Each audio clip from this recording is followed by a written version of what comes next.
go do that, right? Uh, where? Yeah,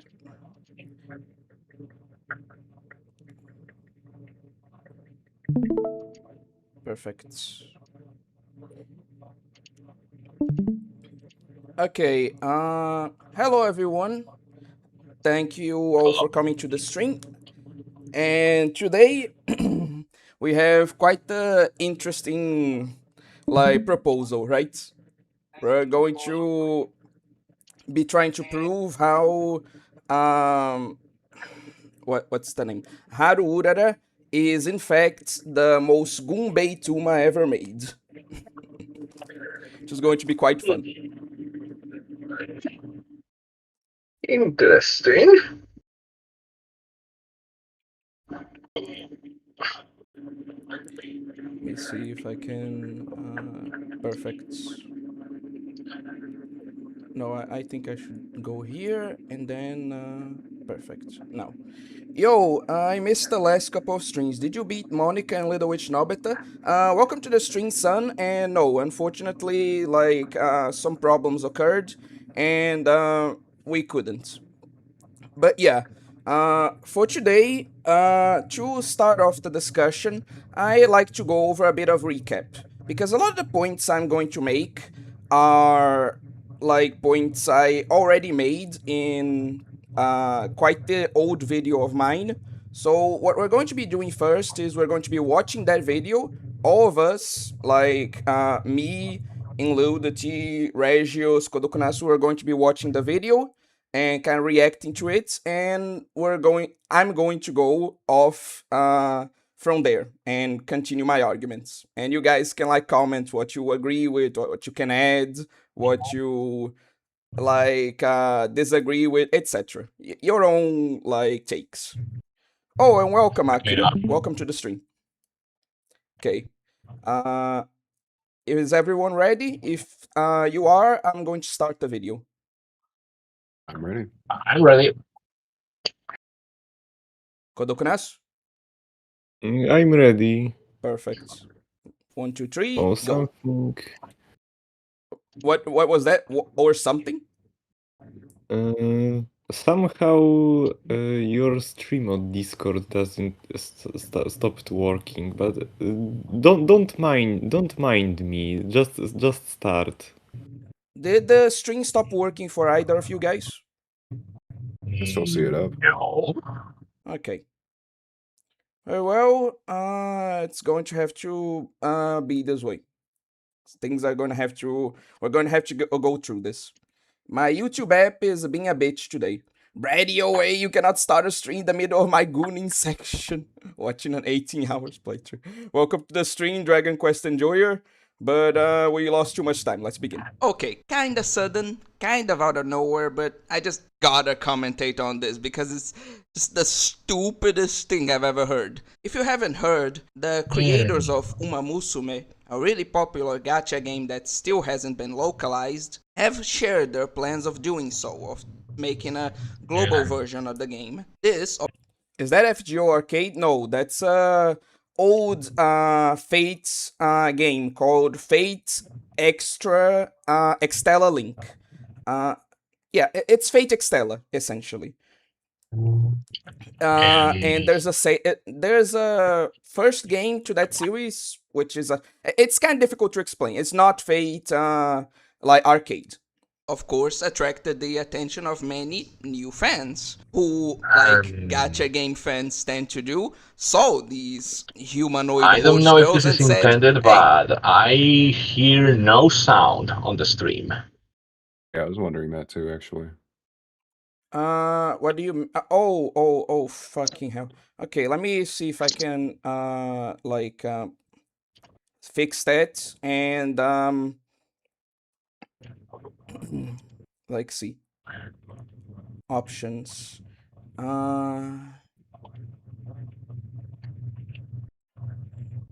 Okay, So do you hear me? are any of you guys familiar with Discord? Have you guys ever shared the screen? Maybe there's a problem here that you know how to fix. I fixed it already. Could you hear what was going on in the stream? Yes, yes. Okay. It's just that the stream had the quality like it's not the best quality. But let's try this again. See, and tell me if you can hear it now. Okay, Okay. kinda sudden, kind of out of nowhere, but I just gotta I commentate still don't on have this any because sound. it's just Nope. okay. You guys don't have any sound. Nope. Yes. None at all. Kodokunasu's also not hearing anything. Is that correct? Also, also. Okay, so what can I do? Are you streaming through the Discord app or the like browser application? No, I'm streaming through the Discord app. Oh Mhm. no, the browser application. Fucking sorry. My mind is not Oh, all there. Okay, yeah, that doesn't share sound in my experience. of Like it course doesn't it capture doesn't. sound. Yeah. Why would it share any sound? Just amazing. What can I do? What can I do? Oh, let me try this. Calm down. Let me see if I can Okay. do this. Let me stop this one and let me go on the actual app that I have on my cell phone and let's see if I can like share it with you guys there. Oh my fucking god, I have to disconnect from the PC to go to this one. Oh fucking hell. Is there like an app for Discord that I can download for the fucking hell? You know what? No, let's we are doing this the caveman way.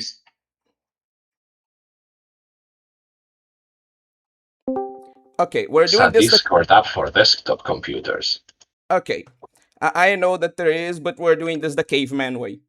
Calm down. Okay, fair enough. I don't have time to deal with this shit today. Okay. What we're Yeah, what we're going to be doing it's is you guys click the link, you guys watch my video, because you guys can hear me like directly, right? Like when I say yes. something you hear it's Uh, automatically. So what we're going to be doing is I'll tell you guys when to start the video, and when I pause it, I'll also give a sound cue so we can all synchronize okay. our watching. Fair enough. Okay. Fair enough. Okay. Okay. It's been a while since the last podcast.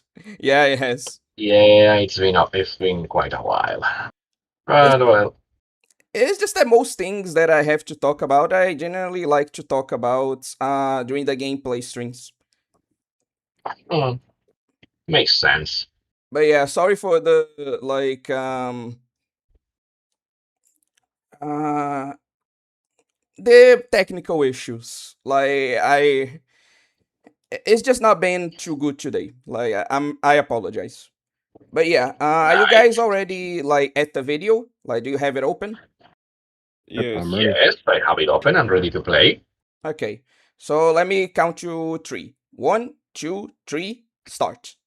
Okay, kinda sudden, kind of out of nowhere, but I just gotta commentate on this because it's just the stupidest thing I've ever heard. If you haven't heard, the creators of Umamusume, a really popular gacha game that still hasn't been localized, have shared their plans of doing so, of making a global version of the game. This, of course, attracted the attention of many new fans who, like gacha game fans tend to do, saw these humanoid horse girls and said, hey, I want to draw hentai of that.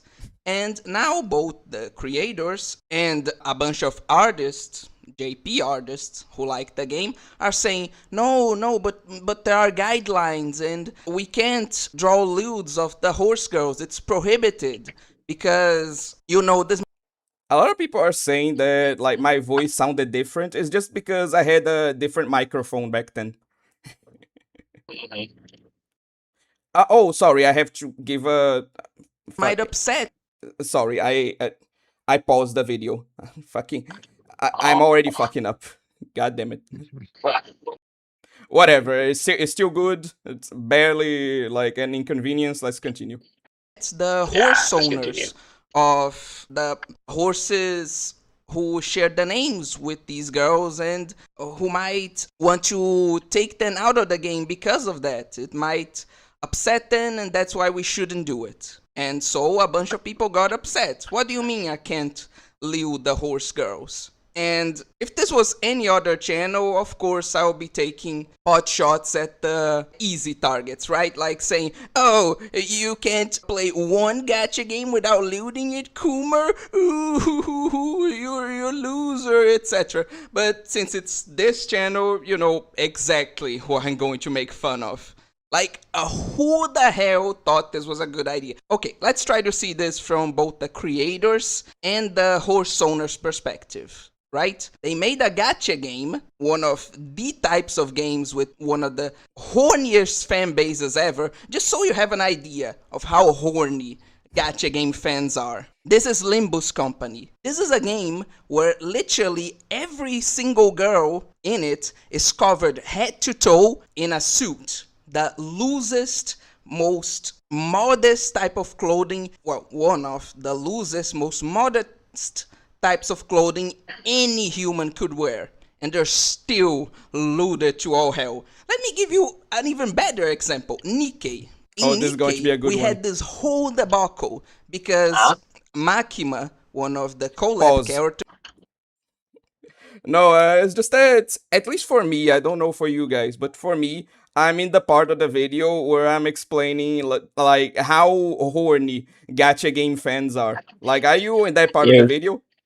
Yes. Yes. Right now, I Probably stopped not me. at Maxima. Okay, so we're like kind of synchronized then. Oh, this is going to be Yes, more or less. this is going to be a good part, I will say. Yes. What's timestamp? 2:25. Okay. Makima, one of the collab. Okay. Okay, let's continue because this incident was legendary in the Nikkei community. Was initially implemented with her coat on, you know, not allowing us to see her ass jiggling like we can do with some of the other characters. And people went ballistic. They straight up harassed Shift Up for days on end, demanding that they remove that coat. And the harassment got so bad that they actually did. And all for what? For us to see Makima's ass jiggling while wearing this. The loosest set of pants I've ever fucking seen. Yes, people in the gacha community fought tooth and nail for the ability to see this. This is the kind of down bad, degenerate community you're dealing with here. And the horse owners seriously allowed their horses to be used in this type of game and thought, no, they're definitely not going to lead this character. No. They're definitely not going to do that. The creators made this kind of game, and they made this fully convinced that... Okay, pause. Yeah, like, who thought this was a good idea, generally? Like, I know that these are a bunch of, like, out of touch, like, Japanese millionaires or whatever, but couldn't they just, like, do a 5 minutes, like, Google search to find this out? Like, I guarantee you find this out immediately after interacting with any gacha community. Like... And this is a thing that I see in a lot of companies too. Like, a lot of them refuse to do, like, even minutes of research on whoever they're collabing. And so, like, we have a lot of examples of companies collabing with people and then deciding, oh no, they don't fit our values. Bitch! Like, you didn't even need to watch any of their content. You just needed to look at the thumbnails, and you didn't even do that. This is a problem that I see happening a lot. Are you guys familiar with this type of thing? Have you seen it happen somewhere else? Like when Blue Archives tried to collaborate with Sea Dog of all people. Yeah, that was stupid. the community went nuclear and the event was immediately cancelled.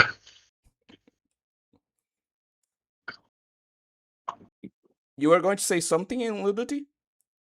Oh, I was just saying that yeah, I'm also familiar with this phenomenon. Where did you see it specifically? I mean, I saw it with the Nikki thing too, but that's kind of what I was thinking about when you were talking about it. Okay. Let me see some Mhm. comments here before we continue. I haven't played that Yes. in years. I forgot it, lol. It's technically the third. Okay, just talking about Fate Extra. Okay. OA suits don't usually cover your head. Usually, you get my point. I've been looking forward to this ever since I saw the title. A lot of people have. Like a lot of people clicked the like button even before the stream started because of this. A lot of people are looking forward to this. Yeah.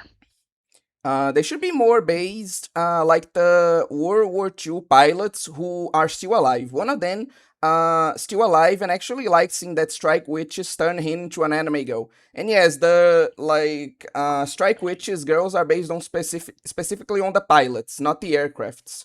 That's interesting because yeah, it shows that you don't need to be like this. You don't need to be like, oh, please don't lose the characters based off of the things there can be like base people like Akira saying like they just needed to have that attitude and everyone would have been fine with it, you know. Yeah. Yeah. It's also, if I may add a little, if I may comment a bit, I think I know what kind of pilot they are talking about. Mm. It's mm, it's Charles Yeager, right? The American. Unfortunately, I'm not familiar, so I I'm can't say. pretty sure. I'm pretty sure that he died of ripe old age a few years ago. Mm. Well, But yeah, he knew that Charlotte Yeager existed. He was he was okay with it. well, it's good that he died of old age. It's good that he got to live a full life. I'll be happy for that instead of Yes, sad. yes, But yes. anyway, let's continue, okay? Yes, engage. Oh no, we can just make a gacha game with these adorable anime girls and no one will want to make porn of that. No. We're safe in this. We can totally do this and not cause a problem. Like, are you serious? Are you actually joshing me right now? Do you have zero idea the kind of community you're dealing with here? And at least in the case of Limbus Company, it tried.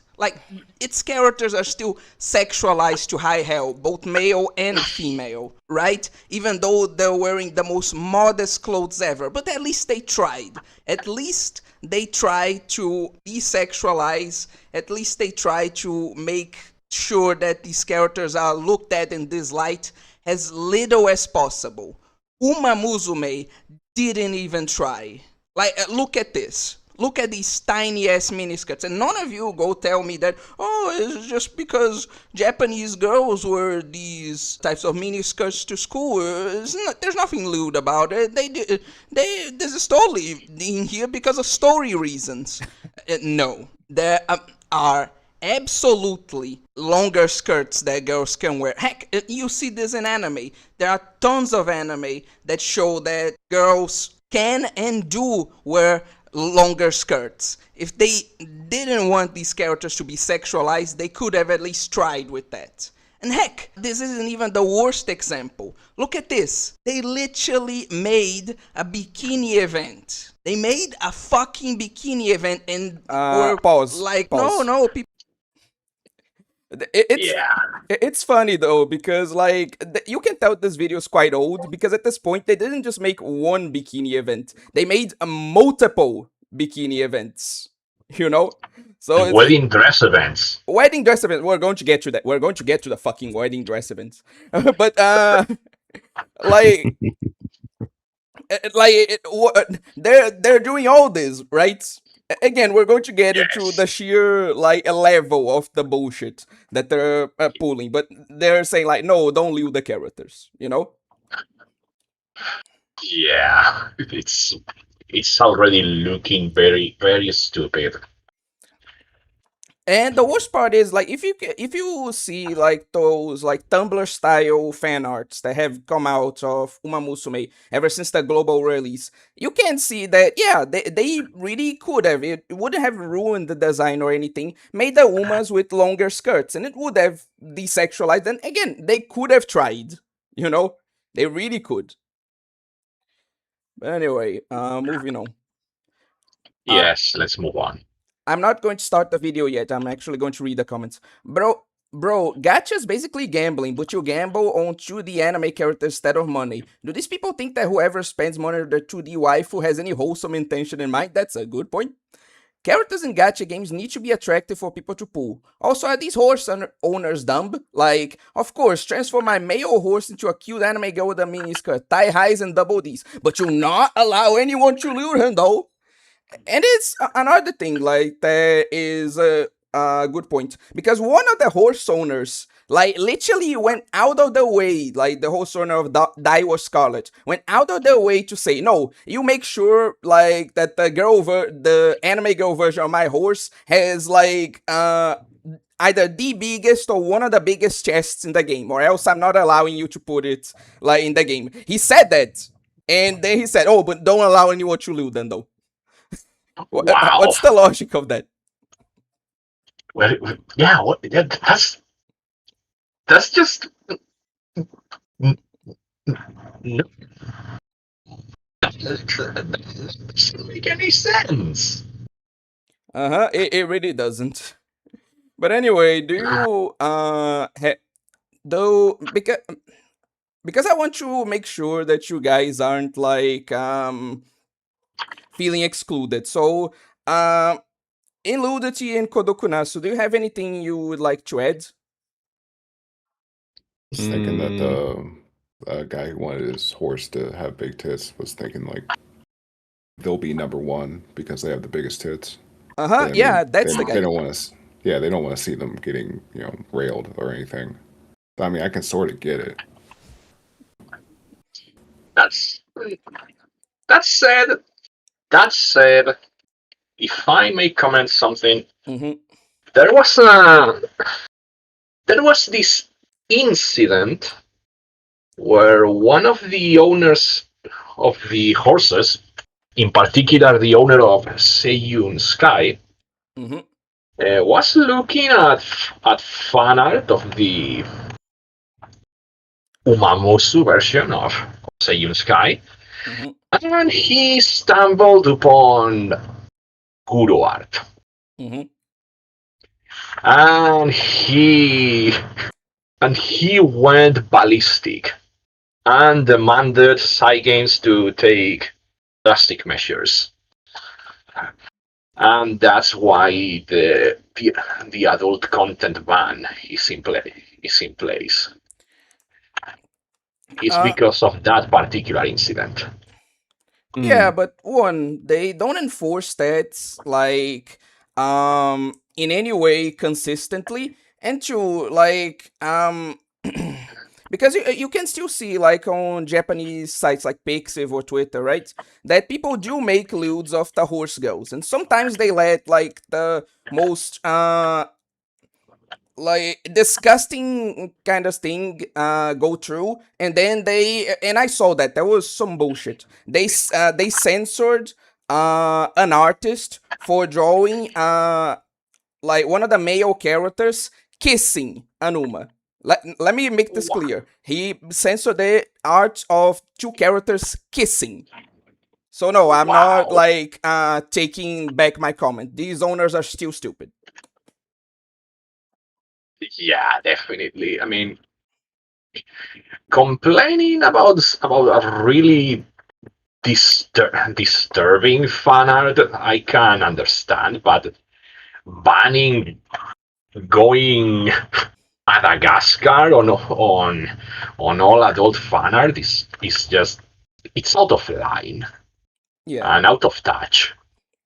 Mm-hmm.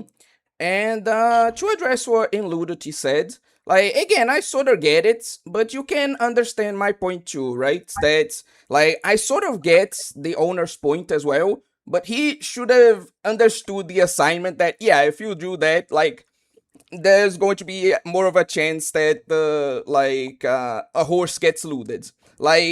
Okay, we can understand his point too, but he should have more than capable of understanding what he was doing, you know? Yeah, I Yeah, mean, he can understand, but he doesn't have to like it or like promote it or anything like that. So it's Mhm, like if he thinks he has the power in the situation, he's probably going to try to use that said power. Like, again, he doesn't, but if he sees it, he'll try to and say like, "Hey, don't draw lewds of my horse, my animal." I can't look at it the same way after seeing what I've seen. I am okay. That's you know what you make a great point actually. Like I'm going to rescind a bit of that just because. Yeah. Okay. Fair. Fair. Fair. yeah, that was. Fuck yeah, I can't look I can't look at my animals the same. I see like Daiwa Scarlet and I think that the horse is actually into me. Oh, Oh god. Oh, oh. can you can you imagine looking at Lutz of Anuma version of his horse and awakening some sort of deviant desires in him? I hope that didn't actually happen. But let me address something. What makes Haru the most Goonbait? Yeah, I mean she's hot, but all of them are. If the title just rage bait, that's fine. It's not just rage bait. We're getting there. It's just that we need to build the blocks in order for me to get my arguments. For me to get Yeah, my arguments, you know. yeah, we are warming up our engines. Mm-hmm. Mm-hmm. Anyway, let me Well, get through some of the comments before we continue the video. Okay. okay. Okay. Do you believe the Yakuza has a hand in it? I know that Rule 34 art is more common overseas, but a lot of hentai Japanese artists still draw them anyway, so I doubt it. Yeah, he kind of answered his own question there. Uh, I seriously doubt most of the owners themselves care, honestly. Some of the outfits are sexy. There's no way they didn't do it on purpose. Again, we're gonna get there. Because a lot of people say that they didn't do it in purpose, that you're only supposed to see all these outfits and all these Zumas in a wholesome light. And I'm going to prove how bullshit that is, like in just a second. Anyway, Yeah. I already addressed what Dragon Quest Enjoyer said. I get what they mean, but these guys need to learn to separate the characters from the horse. The kissing is even more ridiculous considering the whole marriage dress thing. The owner of Sky was okay with the existence of those fan arts. The problem is that he openly said that make whatever you want, just stop pinging me on it. And someone didn't like that, so he, random artist, starts pinging the owner on every single good art ever. Okay, so that's okay, that bit of Well, context makes it a lot more understandable. Like this kind of kills yeah, my point honestly because now obviously I don't think that it's okay to blame everyone for the actions of one person, but that makes it a lot more understandable, I will say. yeah, that makes it a lot more understandable. Still, they should have taken measures against that particular person, not just like Mm, not against everyone. mm. Okay, the just should not pay for the sinners. Hmm. That's one of the reasons why I think that it's it's not good to make loot games on the base on anything real. No, but they base like then on like guns, they base then on like planes, they base then on like Guns, ships, and etc. are okay you mean because like they are living things, right? yes living things because unanimated objects are okay, especially that if you make anime girl from warship, then well it's not a warship anymore. Mm. Okay. No, I didn't answer my own question. I asked what you think. I agree with you. Let's continue. Let's go back to the video. 1, 2, 3, start. People, please do not sexualize our character. We put them in some of the tiniest clothes ever invented in the history of humanity. But no, please don't do that. Like, are you seriously joshing me right now? Are you seriously this dumb? No, my favorite example. My favorite example. They put some of the horse girls in to exercise in what? In track pants? No. They put them to exercise in these fucking booty shorts. Sometimes in fucking buruma. Yes, fucking fetish clothes. They did that and they looked at their fan base in the eyes and said, no, please do not sexualize our please do not make hentai of our characters. No. We put them in these fetish clothes for you to enjoy them wholesomely. Again, I understand the horse owners being mad that these girls that share names with their horses, they're being sexualized and whatever. I understand, that's fine, but like if they had such hesitations, if they were so worried, then why the hell did you even allow them to be put in a gacha game of all things? The type of game with this community. Why did you allow them to be put like this? In these outfits, in this light? Are you seriously joshing me? If you didn't want this to happen, you could have at least tried. But no, you didn't. You could have just made a wholesome, like, racing game that depicted the actual horses. You could have transformed them into anime girls, but made them more wholesome. None of this bikini shit, none of this buruma shit, none of this mini skirt shit. You could have tried, but you didn't. You did all this. You put them in a gacha game. You put them in these costumes. You literally did everything. Okay, I think that's the end of my points. We can pause the video here. Fair enough. And yeah, I think I used to be a lot more of a little shit before. I used to be a lot meaner before. Yeah. But my point still You were. stands. Yeah, your point stands very well. Okay. So I'm go from now on the stream delay is not gonna matter as much. And like the videos I'm going to show and the images are mostly going to be without sound. So like you can just follow them by watching the actual stream. Is that okay? Yeah, sure. Okay. So, to start my points, the reason I wanted to get into this video is because, like, it's, again, kind of summarizes a lot of what I want to say. Because before proving that Haru Urara is the most Goonbait character in Umamusume, I'm going to actually prove that Umamusume itself is a Gunner game. At least, by the standards set by people, people on the Western internet. Because, you know, Gunner game nowadays just means any game with any sexual content ever. Like if the characters don't look like literal abominations dressed head to toe in like a burqa, like it's a Gunner game.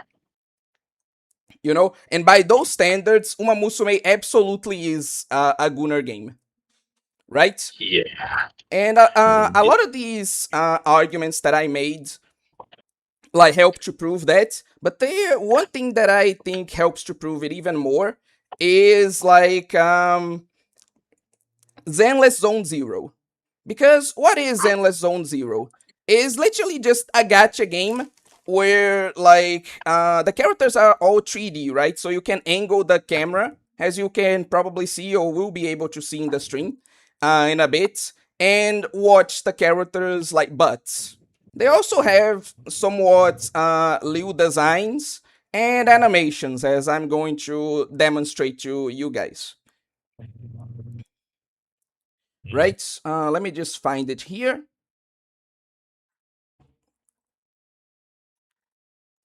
And yeah, as you can see, like we have quite a few very attractive, like let me put this here, and very like form-fitting designs, right? We Yes. have like swimsuit skins, which we're going to be talking about it because as you can see, the swimsuit skins are very, very modest. Uh, we have some like kind of very modest leotards too, that kind of thing, right? Yeah. And let me see the point I want to make here. Um, what is it? What is it? Um, oh yeah, yeah. Uh, oh yeah, yeah. Let me show you guys first one specific character here, which is Cisia, right from Zenless. I hope she is Oh, featured. Well, first we can look at like yeah, which is the character that you should be seeing here. It's the one with the brown hair. And now let me show you guys Cisia if she is in this video. Let me see if she okay. is. Okay, I don't think she is in this video actually, but please do search like Cisia Zenless Zone Zero for you to get my point, right? Yeah, I'm. Okay. I know her. For the people who don't, for like Nudity and stuff like that, like you can go research Cisia from Zenless Zone Zero. Uh, but it's not just the outfits and the camera. Like some of the animations, as the one I'm showing right now of Remieli, which you should be able to see, are also why it's called a Gunner game, right? Because the jiggle physics and the pose and all that. And finally, the Yeah. other thing, the only other thing I want to show is this character here, like Norma, whose character design is obviously causing a lot of controversy because, like,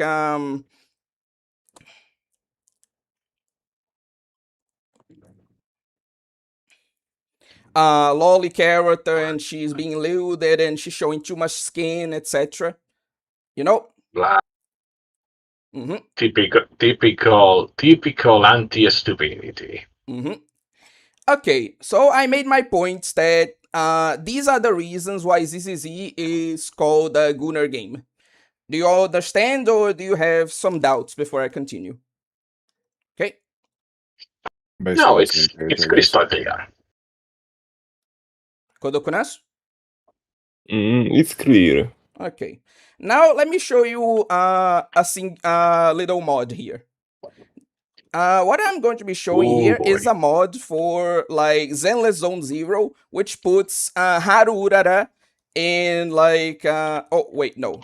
I this is too soon actually. I've confused things. Let me continue proving Oh, that there are mods. sorry. Like we're going to get to that. But first, I need to get to this point. Sorry. Okay, Bay. Okay. Where is it? Where is it? Yeah.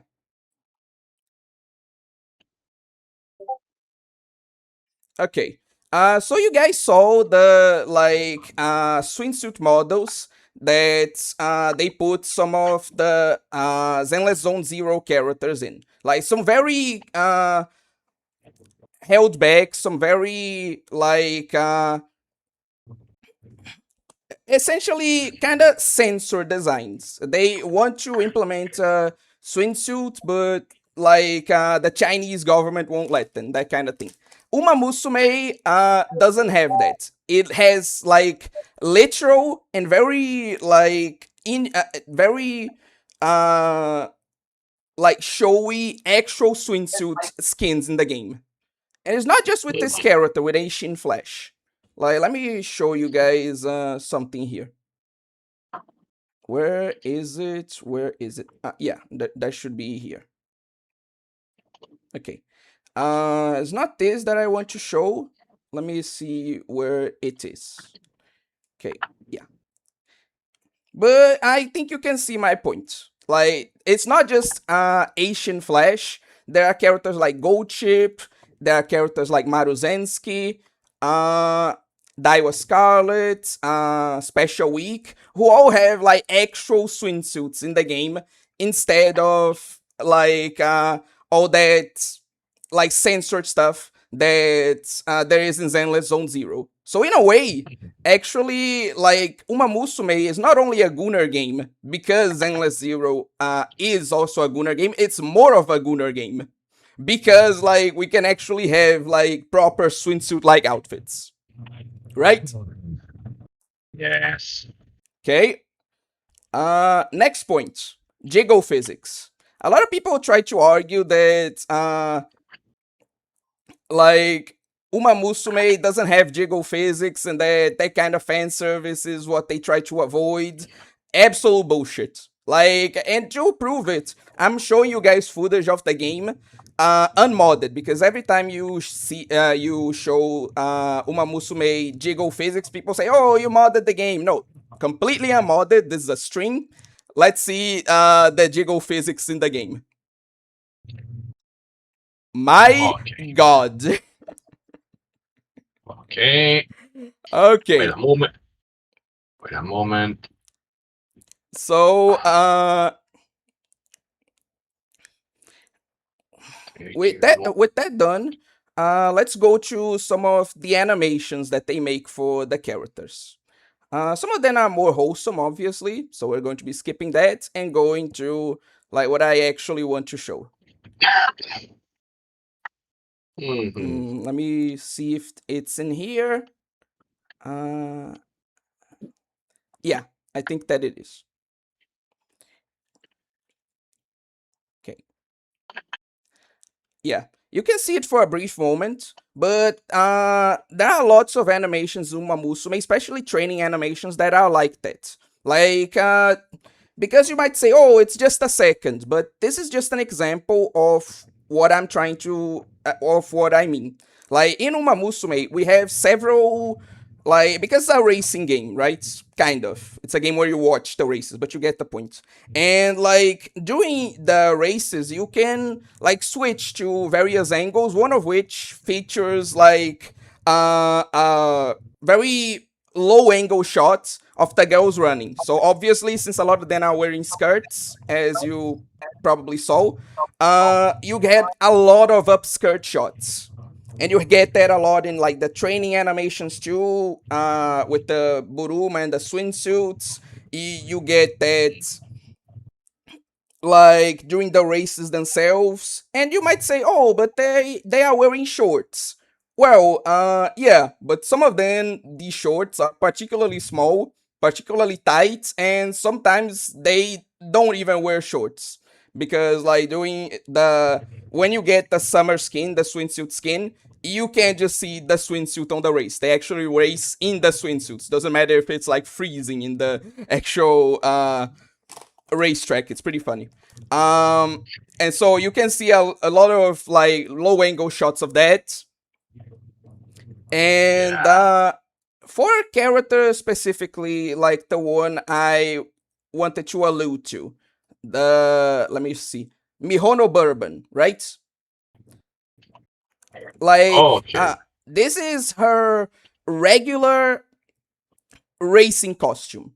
Like, and there are no shorts behind, and there are no shorts under that as well. Like, the reason I wanted you guys to see Cisia from Zenless Zone Zero is because she has a very similar design, and everyone complained about her being Gunner design. But here's the thing, Cisia from ZZZ is actually wearing shorts under her skirt. Mihono Bourbon isn't. Whenever you go on a race with her and you like switch to that camera mode, you literally can just see the leotard, this very high angle leotard, fully in her ass. So with this, I think I just proven that like not only is Umamusume also a Gunner game, like if Zenless Zone Zero is a Gunner game, then by that same logic, it proves that Umamusume is a Gunner game, but Umamusume is actually more of a Gunner game than Zenless Zone Zero. And keep in mind, Zenless Zone Zero is specifically known for being the most Gunner game out of all of the popular Hoyoverse ones. So not only is Umamusume a Gunner game, it's on another level by these people's standards, right? Yeah. Do you guys agree? Do you guys disagree? Do you have something to add? It kind of seems that just calling something a Gooner game is just such a broad definition. That's kind of the Yeah, that is that's that kind is very true. that's kind of the point I'm trying to make here. I'm not using that because I believe it is. Like, I don't think either Zenless or Umamusume are Gunner games. I'm just trying to use people's logics against them, you know? They say it's Zenless Zone Zero is a Gunner game. So, if they want to say that, then they cannot escape facts and logic, okay? You can't claim that Umamusume is a wholesome game while Zenless Zone Zero is a Gunner game when Umamusume in a lot of aspects has more Gunner content than like Zenless. You get the point I'm trying to make? So people are saying Yes. that umamusume is a Gooner game then? No. It's exactly the double standard. People say that Zenless is a Gunner game, and they say that Umamusume is not a Gunner game. That it is a wholesome game. And what I'm trying to prove is that you can't hold both these thoughts at the same time. If you think that Zenless Zone Zero is a Gunner game, then by that same logic, Umamusume is also a Gunner game. And if you think Umamusume is a wholesome game, then by that same logic, Zenless is a wholesome game. Like, you can't have your cake and eat it too. That's kind of my point. Yeah, basically. And I'm kind of unconvinced, I guess. Do you why are you not convinced? Do you think that Zenless is actually more like sexual than Umamusume? I think it comes down to intent of design. Mm-hmm. And can we argue that some of these designs, I mean, before the stream started, I was looking at the characters of Umamusume, and like some of them, yeah, we could probably say some of their design is probably intentionally sexual in nature, Mm-hmm. but I wouldn't say that's the entire cast or the entire point of the game or the entire feel it gives off. This is also being said by someone who's never played this game, so take that with a grain of salt there. But I don't Yeah, know. it's not I'm the whole convinced. game, but like you can say the same for like Zenless. There are some really like more modest characters in Zenless too. Like, it's not the whole cast that's meant to That's be sexualized. And Yeah, like, that's what I'm saying. Is that yeah? It's Gooner. Saying it's a goon or something is such a broad way, like such a broad brushstroke. It loses all meaning. okay, so you're saying that like you disagree that either of these games are Gunner games.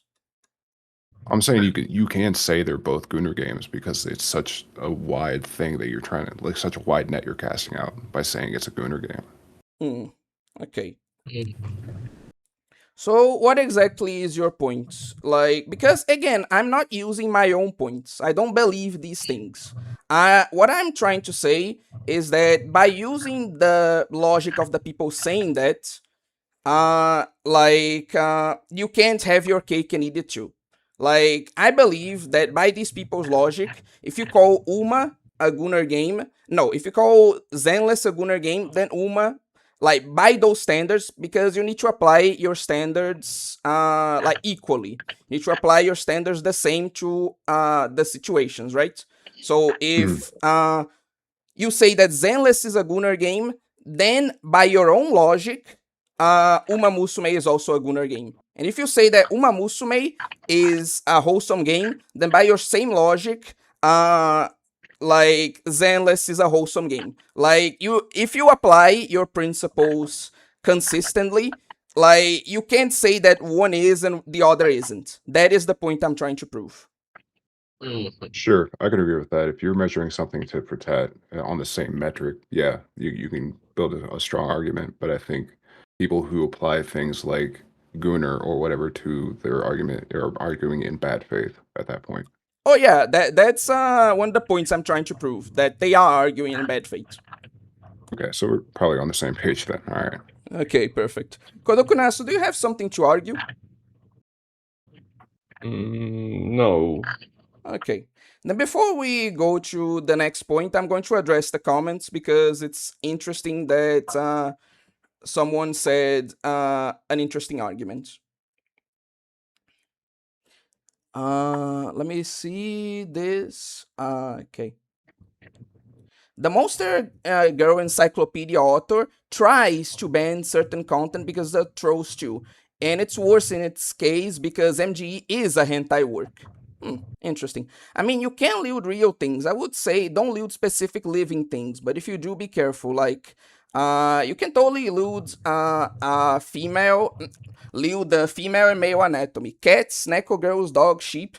But I think there's a line when you're lewding a specific person or someone's pet. Like, you either ask for consent unless it's like an ancient person, like Fate lewding like Nero. Again, that's a whole other discussion that I think we could have later. But yeah, it is an interesting point that Dragon Quest Enjoyer raises here. To be honest, despite the bloomers' current situation and characteristics, I don't think the Japanese people would agree that putting characters in bloomers means that they're sexualized. Again, but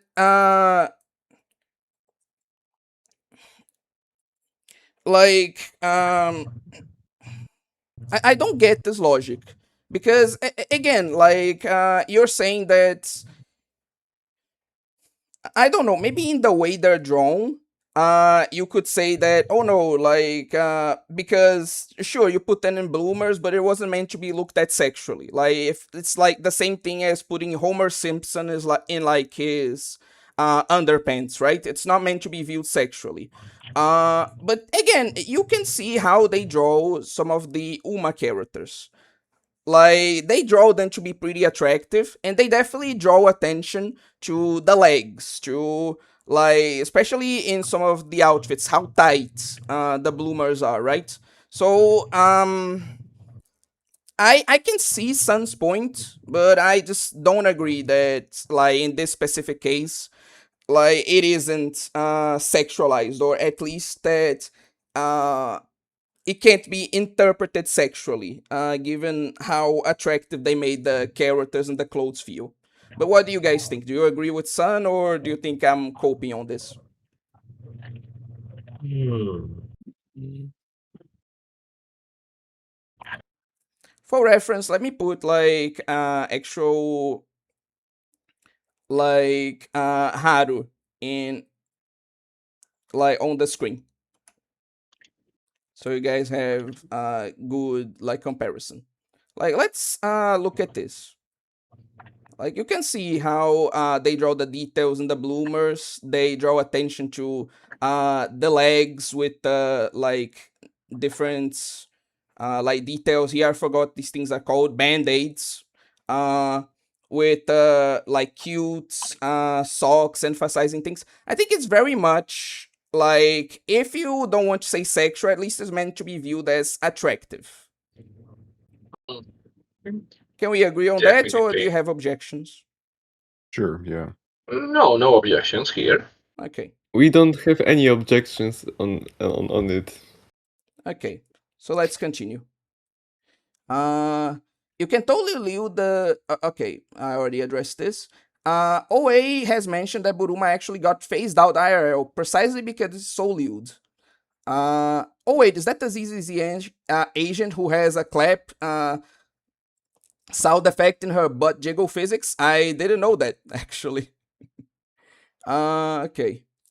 Let me just read that and see if I need to address it. Okay. Phase out. Okay.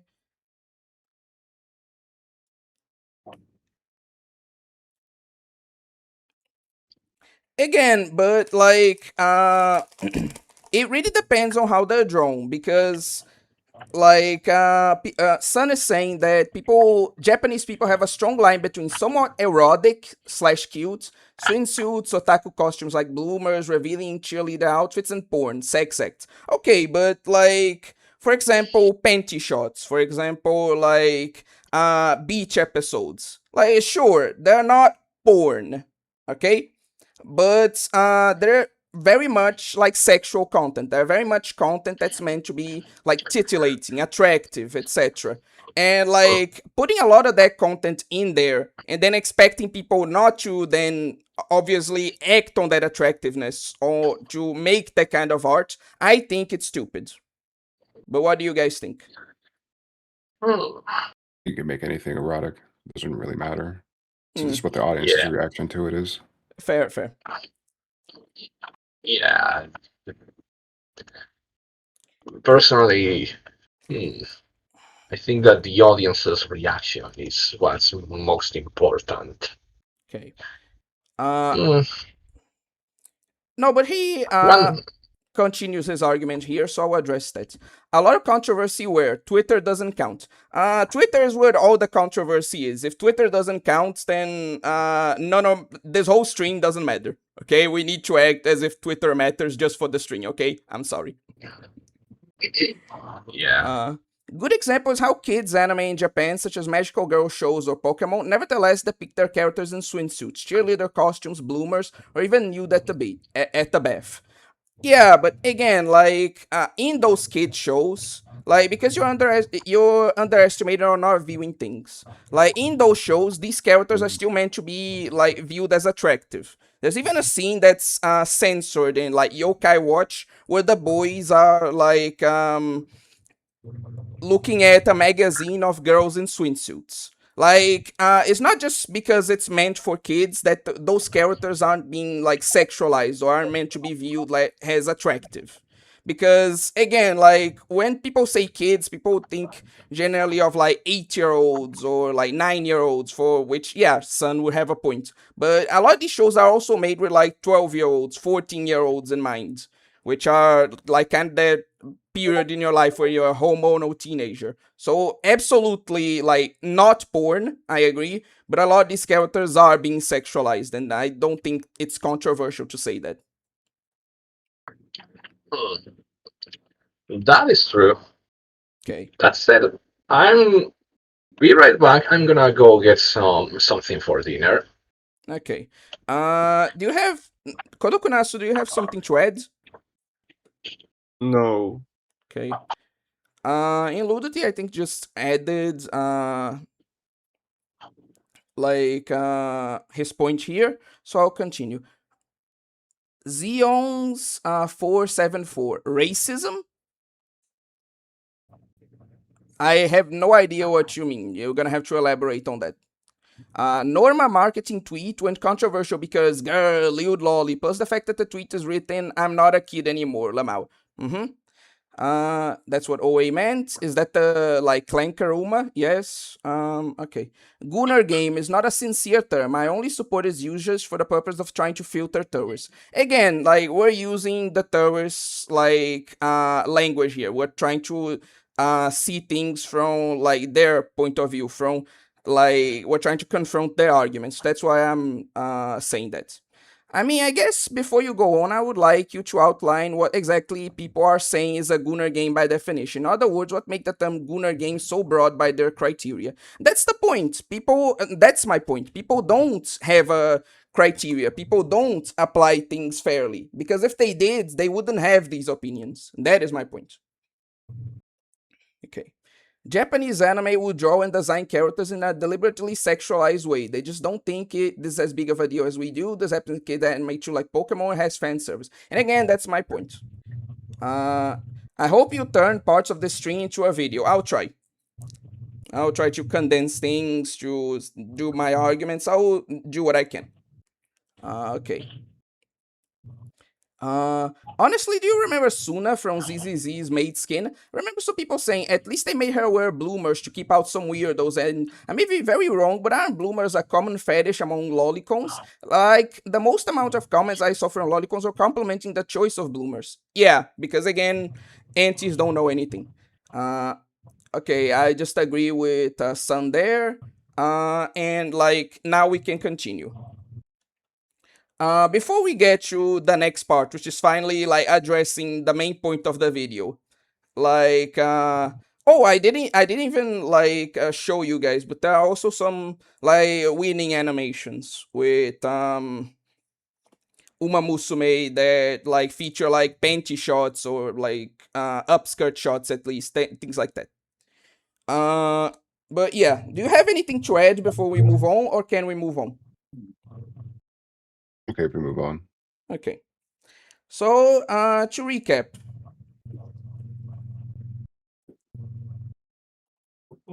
this is a design that was implemented in ZZZ, right? You can go back to the stream to be able to visualize it. This is a design that they implemented, and that was said to, and like that got very controversial because people were saying like it's sexualized, it's like lewd, lolly, etc. Right? Let's Oh we already no, established legs that. are visible. Uh huh. We already established that. Okay. Now let's go back to that point. This is a mod, right, for Zenless Zone Zero that puts Haru Urara in the game. And like that is the point I'm trying to make. First off, I've already proven that like umamusume has sexualized the game, has fan service a game, has endless zone zero. And like sometimes it's even more sexual, it's even more lewd, it's even more fan servicey. And what this mod proves is exactly that, because like if Harurara was implemented in Zenless Zone Zero, like she would clear every single other like lolly character in that game. Like Jufufu, Suna, like the girl we just saw, like none of them even hold a candle to how fan servicey like Haru Urara's design is. If Haru was implemented in like any other game, like again in Zenless for example, she would be literally the character with the lewdest design in that game, right? And that's the point I'm trying to make, because like not only is Uma Musume by these people's logic a Gunner game, not only is it a fan service game, but Haru's design specifically like is very lewd given the things that I listed, to the point where like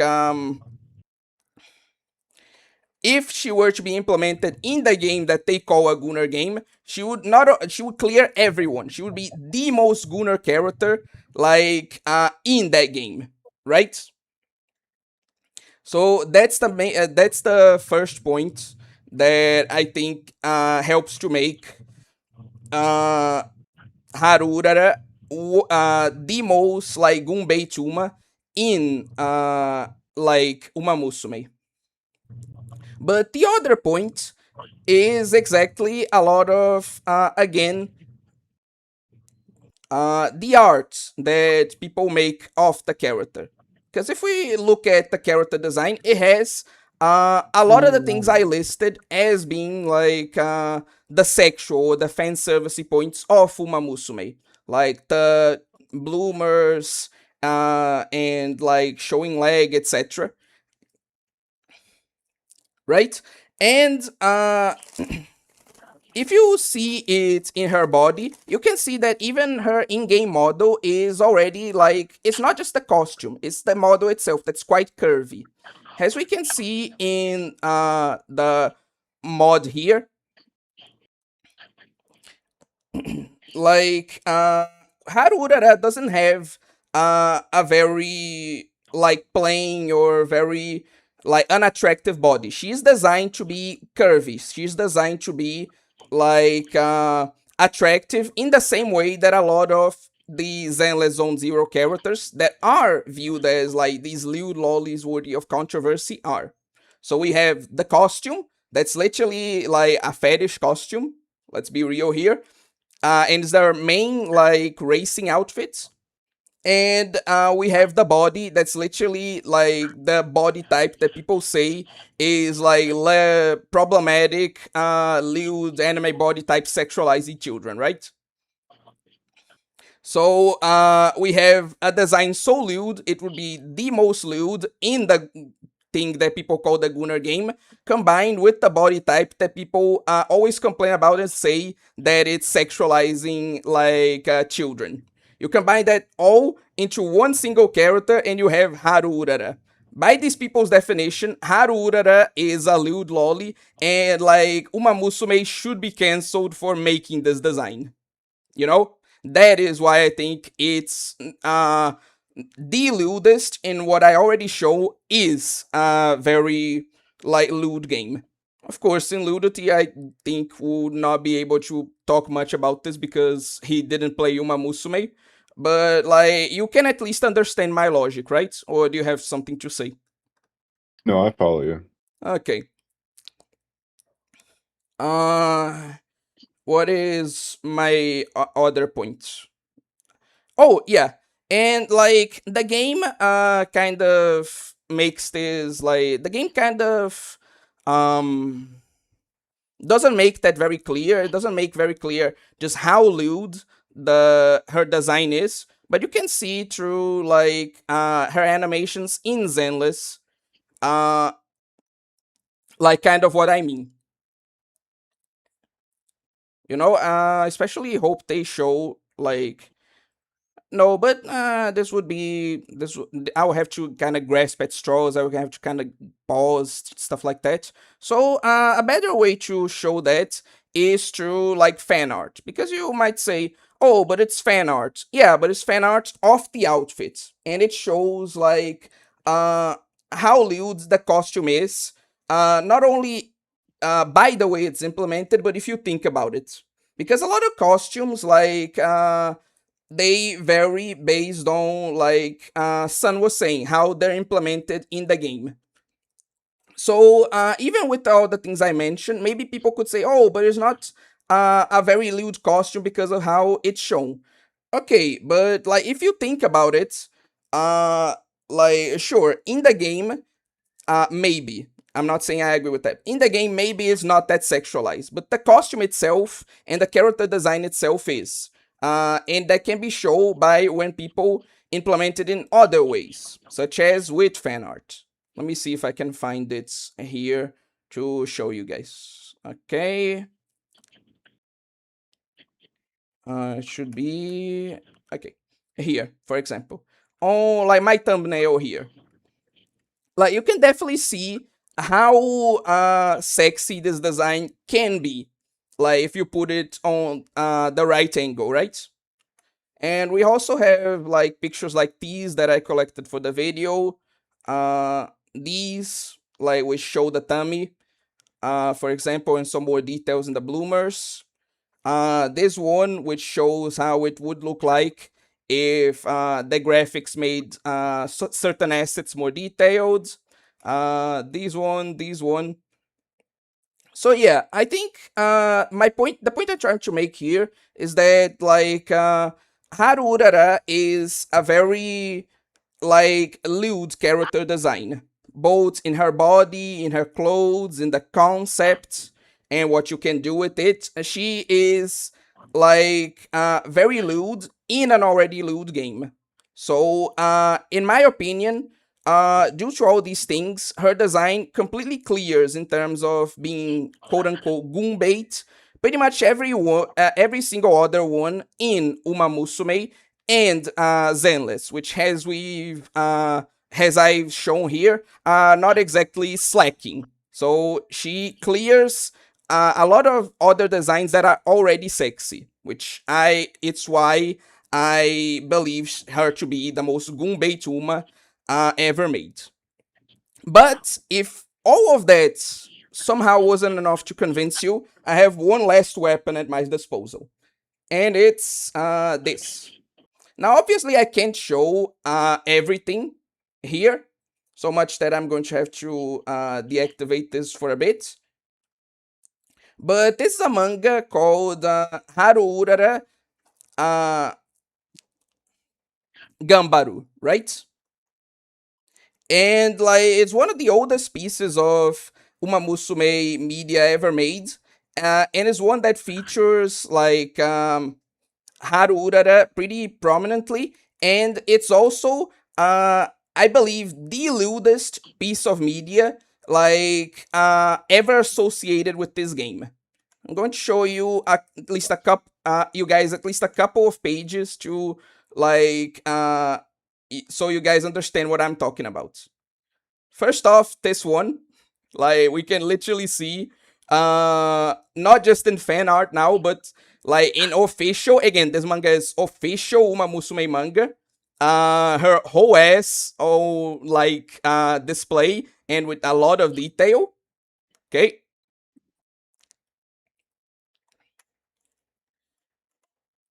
We can see some some lower sorry, let me like sorry.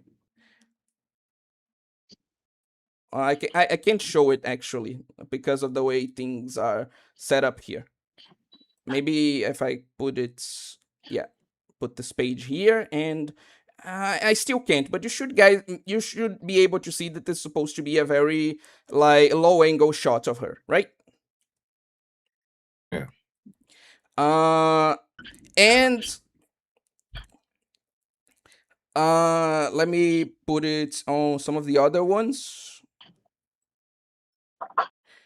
We literally have some examples of the things I was showing before of like art of her tummy, for example, not just the bloomers, but art of her tummy, and deliberately making them as small as possible. And we also, I can't show the storyline, but we have in this manga essentially Haru Urara having one of the only, like, at least in out of game media, only crushes on, like, one of the only official crushes on, like, a character, which is her male trainer. So there is not only Gunner game in the sense of there's not only Gunner content in this manga, in the sense of the angles and the costumes and everything I was talking about, but in the sense that they also put in like a very romantic relationship exactly meant to appeal to the reader, since the like author no since the like trainer is a very self-insert character in the manga, right? So we have to conclude finally, and I'm going to let you guys at least see this last panel to have something interesting to look at. Haru Urara has one of the lewdest concepts in both Zenless Zone Zero and in Umamusume.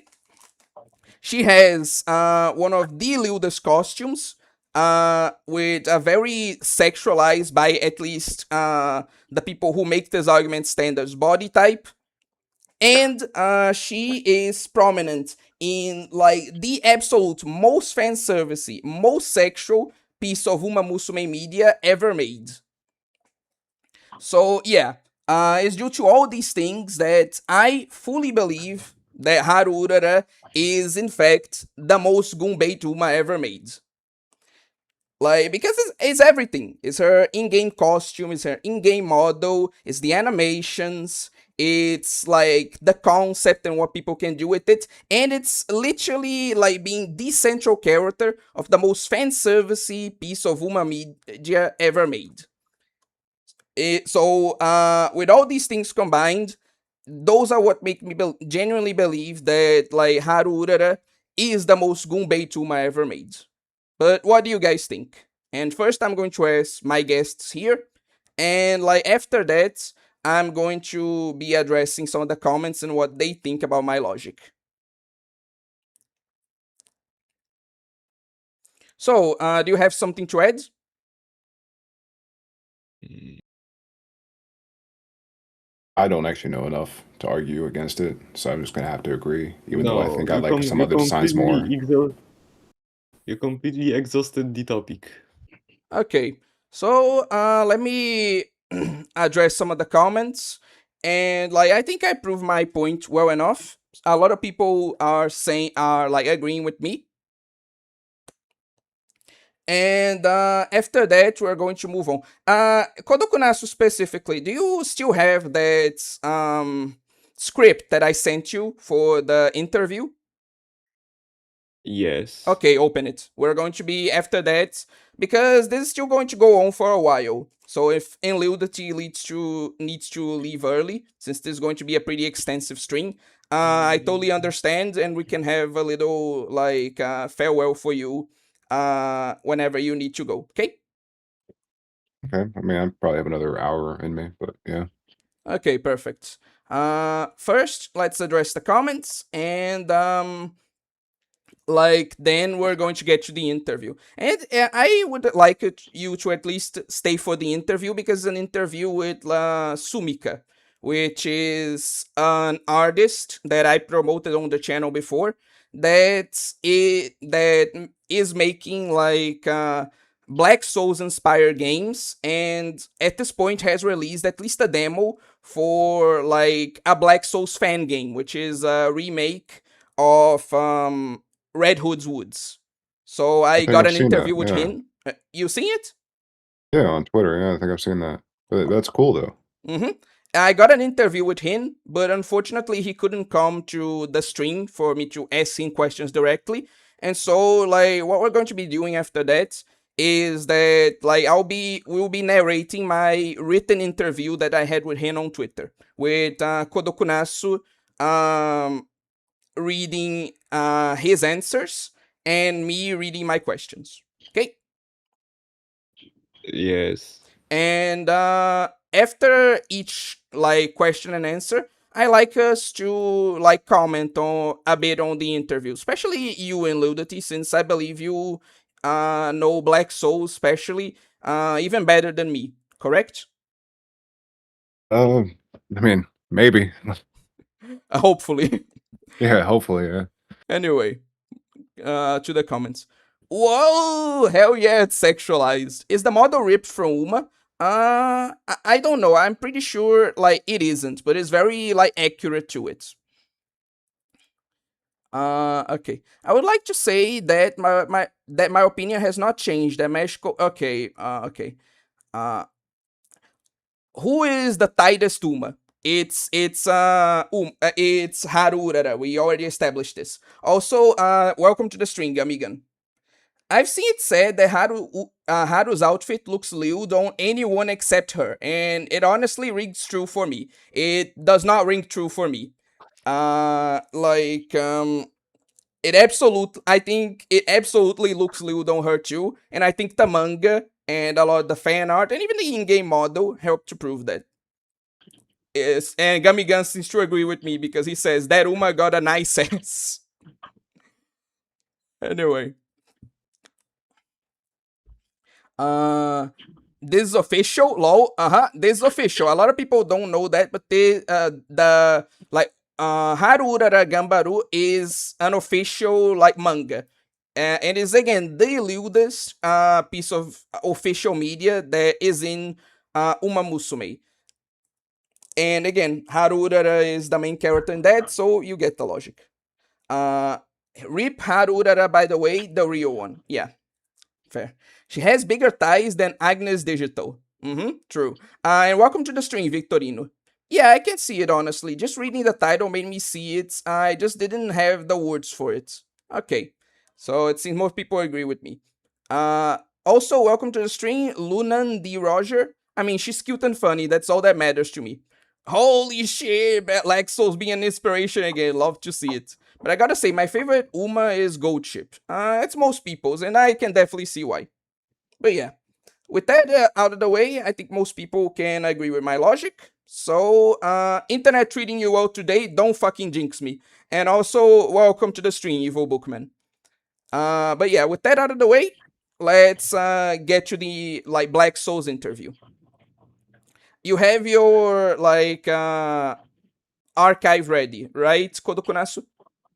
Yes. Okay, so I'm going to start with the first question. We're not going to be doing the intro because that was meant to be for the video I was going to make. We're going to start with the first question, and then you answer the thing in red. Okay. Okay, so to start, please introduce and talk a bit about yourself. Hi, my name is Sumi, or Edu. I'm 28 years old, and I've been playing games my whole life. For most of it, I had a really crappy PC, so I spent years playing a ton of RPG Maker games. In 2020, I discovered Black Souls. I played the first game without getting the true ending, and in the 2022 I came back to it finally played Black Souls 2, and it was an experience that, along with other games, sparked something in me.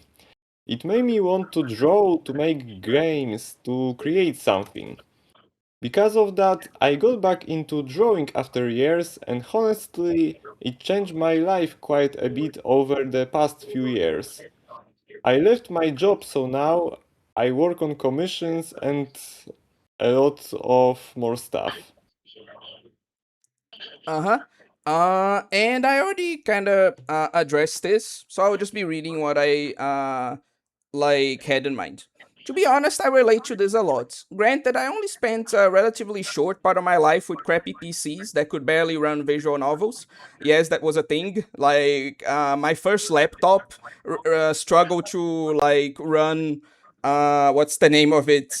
Princess Evangile. Yes, that thing would chug on a visual novel. So yeah, I relate to this at least a bit. But yeah, during those times, RPG Maker and Flash games were definitely a godsend.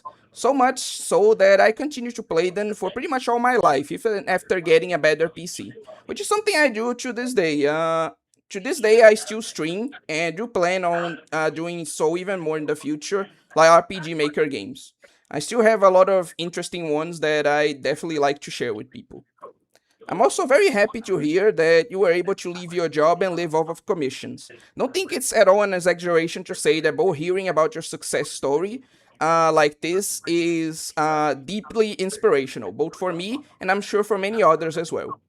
And yeah, not only is he living off of commissions, but kind of an announcement I want to make is that I actually commissioned him.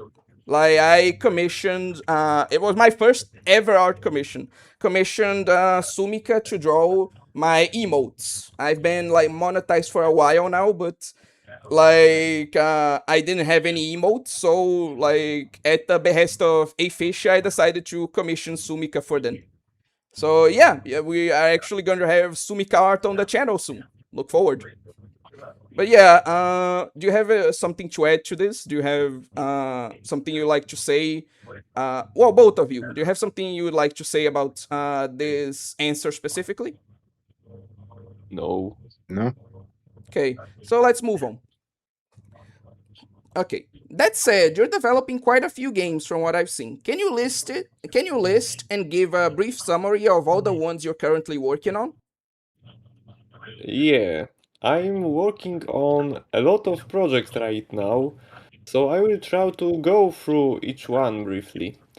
Back in 2023, using RPG Maker uh, VXAs, I started a lot of fun DLC for Black Souls. The protagonist was a guy who created a plagiarized world and ended up getting trapped inside it. I couldn't really connect the VXAs as an engine, though, so I ended up dropping it. Then around January or February of 2024, a friend gifted me RPG Maker MV on Steam, and I decided to start experimenting with other ideas. This Mind. This was my first serious project. It's a survival horror game with body part mechanics inspired by Fear and Hunger, but with a more fast-paced combat style like Black Souls, with blood being the core mechanic. The protagonist is Juliana Martinez, and the game takes place somewhere between Brazil, Uruguay, and Argentina, maybe around the triple border. I never fully decided. The overall vibe was kind of mixed between Signalis, Alan Wake, Silent Hill 3, and Black Souls. There's currently a playable build, but I stopped working on it for now because it's something I'd like to revisit later with more experience. Epitaph, My Fading One Soul. second, one second. Actually, I wanted to comment on this because for people who don't know, Sumika is actually like Argentinian. So like it's very interesting to see like specifically the other game that we were talking about because it sets in that area. Like I had the idea to do that too, to set like one of my stories in Brazil. It's honestly just very interesting to see people from different parts of the world try to represent or at least show them in like their media, like the media that they make. Uh, I at least think it's interesting, which is why what I wanted to comment about. So continue? So you can continue. I was just trying to add to that. Okay. Sorry.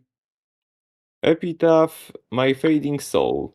Originally called Fading Souls, Epitaph started as that DLC idea I had for Black Souls 2, but I decided to turn it into its own thing.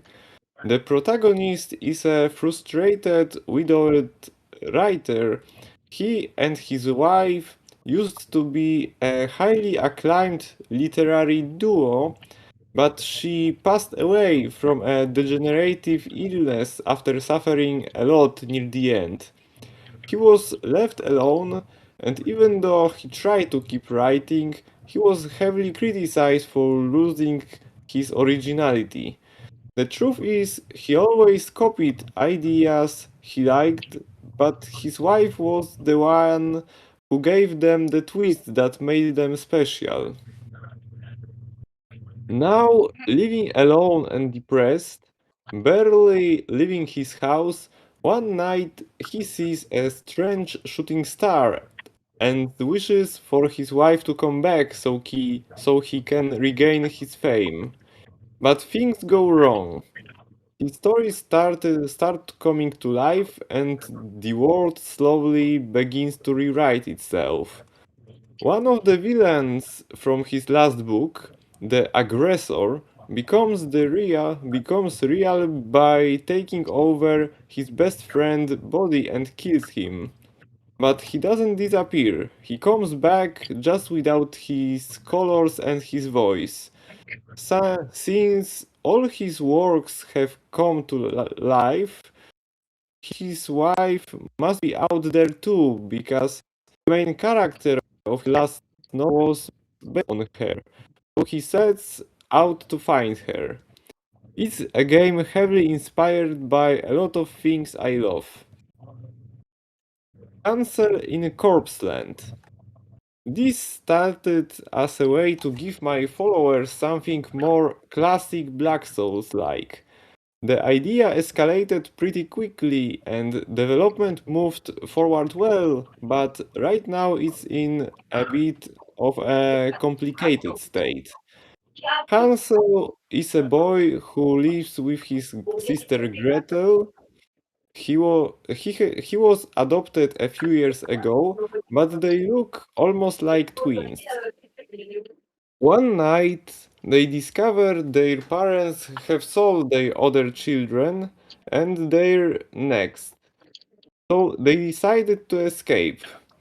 The night they run away, a hooded figure offers to take them to Wonderland. Hansel refuses and pulls his sister away, but the figure attacks him, ripping off his jaw and one of his arms, and takes Gretel.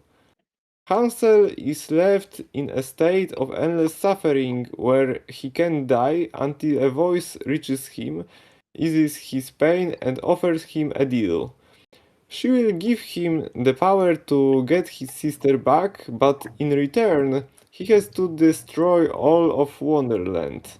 So now, unable to speak, which is why in the few artworks he appears with his mouth covered, he's completely disfigured, and with monstrous arm, he enters Wonderland to kill its 8 bosses and try to find Gretel.